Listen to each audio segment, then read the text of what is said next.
mas lumalim ang friendship namin. Ang anak naming si Luna, syempre, sa poder ko. Dadalaw si Phil 4 na beses sa isang linggo kapag hindi siya busy. Tuloy ang sustento niya sa aming mag-ina. Humingi lang ako ng sapat sa kanya dahil alam kong kailangan din niyang magbayad ng bills sa bagong titirhan niya. Pinaubayan na niya sa akin ang maliit na bahay na binili namin noong nagsasama pa lamang kami. Para na lang din sa anak naming si Luna. Napakabuti ni Phil habang tumatagal. Alam kong parenting namin ay nagugustuhan na namin yon. At naisip naming pareho na parang mas okay talaga na nagkahiwalay na lamang kami dahil mas naging patas kami sa usapan at mas panatag. Bukod pa roon ay gumanda ang relasyon namin bilang magkaibigan. Yun naman ang hindi namin pwedeng tanggalin sa aming dalawa. Ang maging magkaibigan. Pero kung tanggap na namin ang sitwasyon namin, na ganon, meron pa rin mga tao na hindi pabor sa setup namin. Yun ay ang mga mahal namin sa buhay na gusto kaming magkabalikang dalawa, Papa Dudut.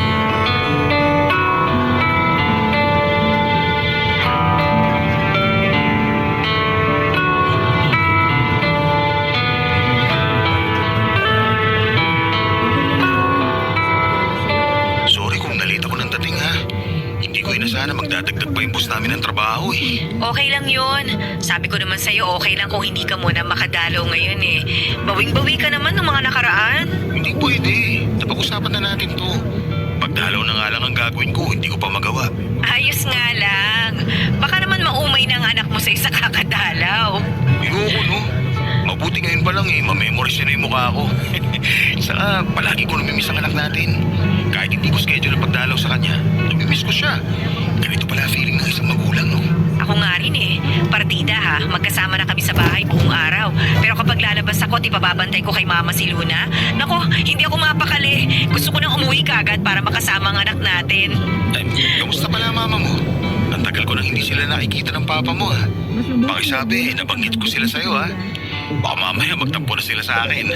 Ay nako, mas mabuting wag muna kita banggitin sa kanila. Oh, bakit naman? Eh kasi kukulitin lang nila ako. Kukulitin? Ano, makipagbalikan sa'yo. Ah, kuha ko na. Ganyan din si nanay at tatay sa akin. Bakit daw hindi na lang natin ayusin ang relasyon natin? At kapag sinabi nating maayos naman tayo sa isa't isa, mas lalo nila tayong ipupush na magkabalikan. Kasi nga okay naman daw tayo. Eh bakit hindi na lang daw tayo magsama ulit?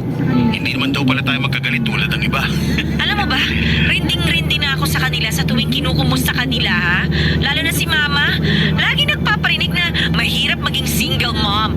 Na kesyo kailangan ko pa rin daw ng kasama dito sa bahay, sa pag-asikaso kay Luna, at kung ano-ano pa. Ang sabi naman ni tatay, maganda magsama pa rin tayo kasi raw kailangan ko raw bantayan kayo ni Luna bilang haligi ng tahanan. Ay, ilang lahat. Pati nga sila ate. Sinusulsulan pa si nanay at tatay na i-push na ayusin na itong relasyon natin. Sayang naman to yung 15 years. Kawawa raw si Luna. Eh sabi ko, paano magiging kawawa? Eh busog nga siya sa pagmamahal at atensyon natin. Sinabi ko na rin yan. At saka sabi ko, kahit hindi naman tayo magkasama sa isang bahay, naibibigay pa rin natin lahat ng kailangan ni Luna. Kaso, ayaw pa rin nilang magpatalo, no? Sasabihin nila na... Sasabihin nila na kesyo mas maganda pa rin kung magkasamang dalawa. Ay nako, yan mismo ang linya ni na mama. Paulit-ulit. Sabi ko nga, i-record na lang nila para hindi na sila mapagod kakapangaral. Sa susunod talaga, ako na magre-record ng mga advice nila para ipe-play ko na lang kapag naisip nila makialam ulit. Order tayo ng recorder online. Sana matanggap na nila yung bagong setup natin, no? Oo nga eh. Tayo nakabuko na, sila ayaw pa rin talaga. Hindi ko rin naman sila kasi masisisi. Nasanay sila na magkasama tayo, tsaka walang broken family sa angkan namin eh. Ako lang yata ang nagpasimula. Hindi naman tayo broken family ah. Walang broken sa sitwasyon natin. Kasi maayos naman tayo at tulad ng lagi ko sinasabi, naibibigay naman natin lahat ng kailangan ni Luna. Sana yun ang maisip nila. Hindi naman kasi sila nakikinig sa paliwanag natin eh. Puro na lang yung iniisip nila gusto nila Hayaan mo sa susunod na gaganyan sila sa akin. Lalaban na talaga ako. Siguro kailangan ko na rin maging matapang sa pag-hindi sa kanila. Para hindi na sila umulit na mamilit. Sasabihin ko sa kanila ng paulit-ulit na hindi na kita mahal. Ako rin.